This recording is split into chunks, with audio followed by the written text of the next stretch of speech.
Hello everyone, PenguinSal here again, and we are here with the review of Day of Demos 4, which were all demos that were being featured in this year's Gamescom 2023. At the time of this viewing, Gamescom should be over, but we still wanted to feature some of the games that they were highlighting, so we decided to tackle some of these demos that they were featuring. I will start by saying that one of the demos we wanted to play today, the demo didn't work. We couldn't even load it up, even after uninstalling and reinstalling. So that did get skipped over, but that is okay. We moved on. It was not an issue. So the first game we ended up playing was called Sons of Valhalla. This one I honestly didn't know much about, but like I said, it was a featured demo at Gamescom, so we figured we'd try it out. It was alright. I thought the tutorial was not necessarily too long, but just really slow. It was just this old guy talking to you, telling you how to do everything from fighting and building and ordering your men, which I'm not saying is not needed. It just made the game initially feel like it was going to be very slow and boring. I don't necessarily think that is how the game ended up playing out, but it did drag a little bit early on, and it was giving us, a little bit of like some negative feelings potentially. But once you actually started to take control of what was happening, I didn't think the gameplay was bad. You played as a Viking who was being brought back to life by Odin in order to find a woman that was important to him that was taken into slavery. And it seemed like a pretty nice story, like it would have some good pieces to it. Odin tells you he'll continue to bring you back as long as you have these runes to give him as currency to pay for your death. That feature I'm not sure I was going to like, because the odds are, like, the idea of getting these runes and then losing them so that the game actually would get harder the further you got, I didn't necessarily like that. And a lot of the runes I didn't think seemed like potential game changers. The only rare one we found we didn't like. It was something about a blood mirror, and it was every time you attack the enemy you have a chance to take that damage back. Did not like that at all. I thought that was the only rare one we found, and I was not feeling that. But controlling your men, that was probably my favorite part of the game, was just watching your little guys go to war with the other Vikings. We did build a catapult that we could use. We had flame archers. We didn't get to see a lot of them in action, but that I thought was a really cool concept. I think one of my gripes of this game was definitely the fact that the enemy structures took way too long to destroy. You would have to come back multiple times to just keep going back to it to try to break it down. You'd go back and heal. You'd come back, chip it away a little bit more, go back, get more men, heal again, chip it away a little bit more. So that I thought made the game a little bit slow. The upgrades of the village I thought was an interesting concept, where you would have like a fisherman and like a lumberjack, and they would be replenishing resources for you over time. I thought that was a pretty good idea to be able to garner resources while your men were out fighting, including yourself. I did think the archery system seemed like it could be fun. Aiming it was difficult, but when you connected with an arrow, it was pretty fun. So I'd say Sons of Valhalla was not bad. It wasn't my favorite demo that we played today. I don't think it was terrible. I think it definitely will have a market once it releases in its full version. I think people like it because people do like, Viking violence. And I think that will bring a lot of people to it. The art style was pretty nice. The music was pretty solid. And I think this one could be worth checking out if it sounds interesting to you at all. It was called Sons of Valhalla. The second demo we ended up playing today was called Railroads and Catacombs. So I'll just get this out of the way. It obviously was taking a lot of inspiration from Darkest Dungeon. I can't blame them. Darkest Dungeon is a phenomenal game, especially the character designs and the ambiance. And so I get the inspiration. That did lead me to one of the issues I did have with the game, is I think because it was heavily inspired by Darkest Dungeon, it felt as though it needed to kind of also have bullshit, because Darkest Dungeon is known for just like the bullshit that happens. So there was a couple of things that happened in Railroads and Catacombs that I did not enjoy. In our first run, we were cruising through, we were doing really well. And then we had a random chance that hitting the enemy would reflect the damage back at us, and it happened, and it was enough to kill us in one hit. So that was not a fun way for the run to end. Also, there was a time back after the run where you're on your train and you can use resources to potentially improve your guys and give you different types of perks. and we use all of our resources to try to do an upgrade, and it failed. And so it just takes all your resources, and you don't get anything out of it. That is very Darkest Dungeon-esque, but I don't even think that they ever really went like that low as to take your resources for nothing. So that, I will admit, I did not like. However, moving past all of that, I have to say, I actually thought this game had a lot of promise, and I had a lot of fun with it. It had some mechanics that I don't really think I'd seen in a game before. I liked the idea of moving between the different parts of the map. That was kind of like Darkest Dungeon as well, where they had the layout of the map and you'd move between the tiles. In this case, I thought some of the tiles were a little bit boring. I think some of them didn't really have anything. I loved the ones that had the upgrades. I thought the upgrade system was very interesting because the game is actually a card game. It's a deck builder where you put your guy out on a 3x4 grid where the enemies are on part of the map and you're on part of the map, and then you intermingle with each other based on what happens. So you'd have movement cards, support cards, and damage cards. And the way the upgrades worked was you could pick something like draw an extra card, or increase your strength, or just do extra base damage. And you'd pick the upgrade, and then you'd pick the cards you wanted to put it on. So instead of cards just having one upgrade if they're upgraded, you actually got to customize them the way you wanted. I thought that was one of the more fun concepts in the game that I really thought could bring a lot of unique life to this game, being able to kind of craft the cards for your deck. Anytime a game that's a deck builder lets you play with the cards like that, I think it's great. I had some fun with the combat. You had cards in your deck that allowed you to move between spaces, and some of them would attack a range, some of them would just attack a guy near you, some would attack a guy in a straight line from you. So positioning actually mattered. And since the enemy's attacks were also of the similar vein of they could be in a line or in an area, they would actually show on the map where they were going to hit. So you could actually use some of your energy to use cards to move your guy out of the way of danger. I actually thought conceptually the card play was actually a lot of fun in Railroads and Catacombs. So the prologue didn't let us do as much as I would have liked.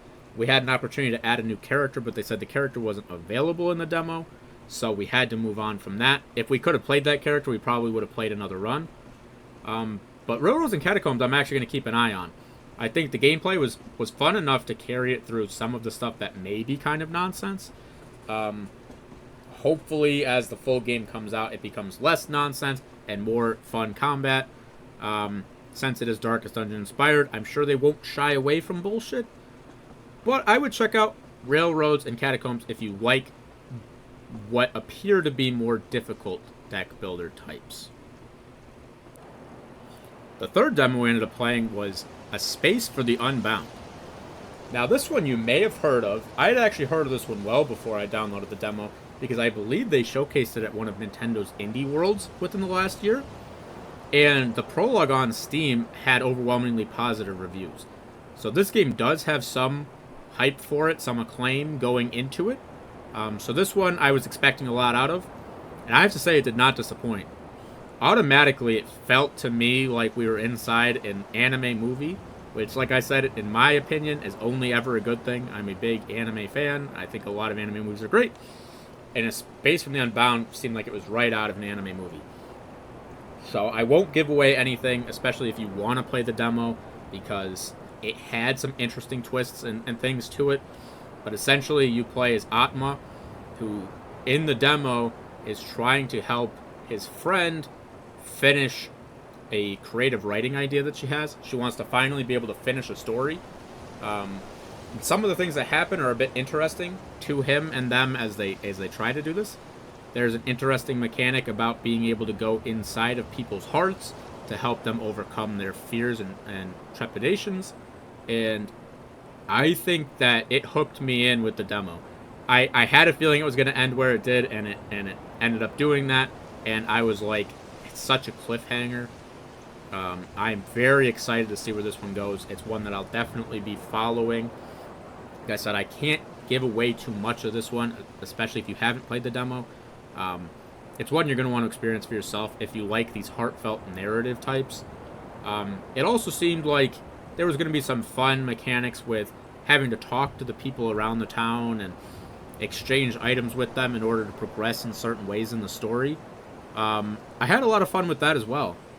The music score and the art style were perfect for the game.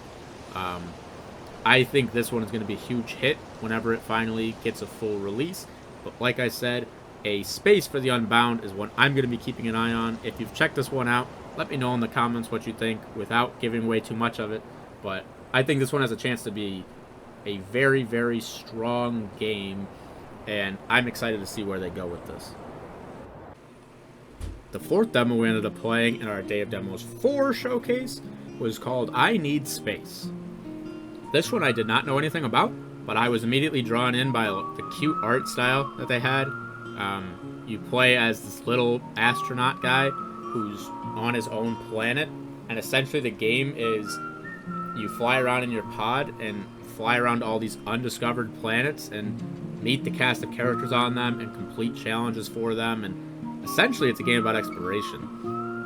There are things you can do in the game to open up the map more so you can explore further, but one of the things I loved about the game was just talking to the cast. It seemed like they had a lot of personality. I'm looking forward to being able to talk to each of them more and hopefully get more of their story and more of the story of the world. Something I thought was very charming and fun was each of the planets and like asteroid belts and different places you could discover were all named after other games. Like they were puns. Like they had Stardust Valley, they had Hollow Knight, they had Harvested Moon, they had Dark Soils. So all of the locations were named after games, which I thought that was fun and charming. I like when games have homages to other games. I like when it kind of wraps all the games together. I think that's a lot of fun. Your sidekick is like a little cat guy that eats cookies, essentially. I love him. I thought that was really adorable. The exploration seemed like it was going to be very chill. The game does not seem like it's going to feature any combat. At least it didn't in the part of the demo that I played. Which I said I always think that's a fun and interesting take when a game decides to go exploration only and not have combat be a feature in it. So you're essentially just a little guy flying around in a universe that seems to have been cluttered with trash. It seems like resources have been stolen from these planets by a big corporation and leaving a lot of these guys to kind of fend for themselves. I think I Need Space seems like it's going to offer up a pretty fun and interesting story, and you're going to be able to unravel this story by talking to everybody and kind of completing challenges for them and continue to explore the area. And I think it's going to be a really fun play. I'm interested to see just how big it gets. If there's a lot to explore, I think it's going to be a lot of fun. I also was able to draw a constellation in the sky that says Sal, which I thought was a really fun little mechanic. So I'm interested to see what people come up with when they craft their own constellations. So if you want to check out I Need Space, there is going to be a link in the description for the demo. If you try it, feel free to let me know. I thought this one was very cute and fun. I'm looking forward to see what happens when it gets a full release. The fifth demo we ended up playing was a game called Growth. This one, I'll admit, when I first looked at it, I thought it was going to be another game that took heavy inspiration off of Dorf Romantique. After playing it, I would say maybe they did with some of it, but not really in the gameplay. So I will give them a pass for that. I was a little bit worried since we have seen that in the past. But I won't hammer them too hard because this seems to be a very early stage demo. But I'll say after playing Growth, in just the one run we did where we beat it, I think we saw everything from this game that we would want to see, and I don't know if the full version is going to offer a lot of variety on top of what was shown in this game, so I'm not sure about this one moving forward. That being said, it is a tile placing puzzle game where you're trying to connect different clusters of forest and plains, I believe they called it. And every time your clusters get bigger, you get different animals that you can send to the different parts of the map to try to uncover them and try to connect the clusters to get more animals. I believe the maps are randomly generated, which is both good and bad. I found the maps that we got kept having a lot of water blocking off a lot of places we could go. By having the planes, you could get bees that could fly over, but their ranges weren't very far. So we found with all the water and mountains that were randomly generated in the map, we were hitting a lot of dead ends, which I thought made the game a little bit tougher to play, and not necessarily like in a challenging way, but just in like a frustrating way. But I liked this one enough in that we were able to complete it. We're generally pretty decent at these kinds of strategy, like puzzle tile games. But like I said, going forward, I don't think I will be revisiting Growth when the full game comes out. But I guess we'll see what happens. If they add a lot of content, maybe we will look at it. But this was not my favorite demo we played. I do think we saw everything that we were going to see out of it just in the one playthrough. But it seems to be early stages, so they could definitely impress in the future. And if you feel like checking this one out, there is a link for it in the description of this video. It was called Growth. The sixth and final demo that we ended up playing on Day of Demos 4 ended up being a game called Maki's Adventure. This game we were not intending to play today, but because we did have a game that did not run for us today, we were able to slot in one more. I enjoyed Maki's Adventure. I had been following this one for a little bit, and it seemed like it was going to be more platformery than anything. But it does a good mix of platformery and combat, and there are a lot of quests for you to do between the different cast of characters. I thought the thing that would carry this game, and I believe this to be the case, both in the demo and probably when the full release happens, is some of the platformer actions are your guy is essentially a shark demon that with the power of these shark tooths that he can collect, he can turn into a shark, which allows him to platform through water stages. I thought that was a pretty smooth mechanic, so I'm interested to see how they piece that together with other things later on. They did have a minecart part of one stage. They had some chains you had to grab onto and swing back and forth to get over pits. So I think they have a lot of tools in place to make the platforming very interesting. There was a wall jump mechanic.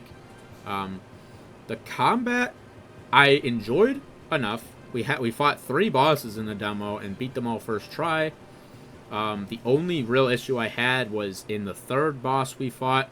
I thought the hitboxes were a little iffy. He was kind of like just out of reach a little bit when he was high up on the screen. So you had to jump to hit him, and a lot of times you would jump to hit him, and my head would just hit his feet, and that would count as us getting hit. And that's essentially how we took all the damage from fighting him. So I think that's something that could be polished a little bit. But I would say between the quests that you could do and the combat and the platforming, I think this game has a lot to offer. It has a little bit of an old school feel to it, which in this case I think is a good thing. Old school platforming games, I think, have, a big market in the indie gaming sphere. So I believe Maki's Adventure is one to keep an eye on if you like these kinds of 2D platformers. I do think it's going to have a lot to offer.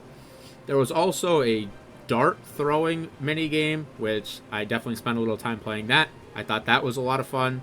There wasn't a lot to it, but it was pretty smooth, actually. I thought it was a pretty fun mechanic to just kind of sit and chill for a little bit. I'm interested to see if they add more of these kinds of like arcade mini games into the full version of the game. But through the demo, I thought Maki's Adventure had a lot of promise. I will keep up with this one and see when it ends up getting announced fully. I don't believe it's out yet. I could be wrong. I don't believe it is. But we'll be following Maki's Adventure. If that one sounds interesting to you, there is a link for it down in the description of this video if you want to check out the demo or give them a wish list to help support them. If you like what you saw in this video, feel free to give it a like. I'm glad we could review the Day of Demos 4 games. Like I said, we're all across the spectrum for these demos, which is one of the big reasons we like doing these Days of Demos and reviewing them, is we hit all types of different games, different genres, different levels of polish, just different overall quality of what the games have to offer, which I think makes playing these demos a lot of fun. So we're going to continue doing this moving forward over at twitch.tv/penguin_sal on Tuesdays and Thursdays. I believe we will be playing the demos live on those days, and we'll continue putting these videos up for the reviews. If you haven't subscribed and you'd like to the YouTube channel, it really would help us a lot. Seeing you guys do it has really made me want to continue making this content. and you know, it would really help me out a lot. I hope you guys will consider doing that if you haven't. Definitely leave some comments. Let me know what your favorite demo from Day of Demos 4 has been. If you've played any cool demos lately that you think I should try out and I haven't reviewed yet, let me know. But I really appreciate you guys watching this one. I hope you enjoyed it. And, you know, we have more Days of Demos coming to you guys in the future. So I hope you guys are excited for that, and we'll keep an eye out. Thanks, everybody.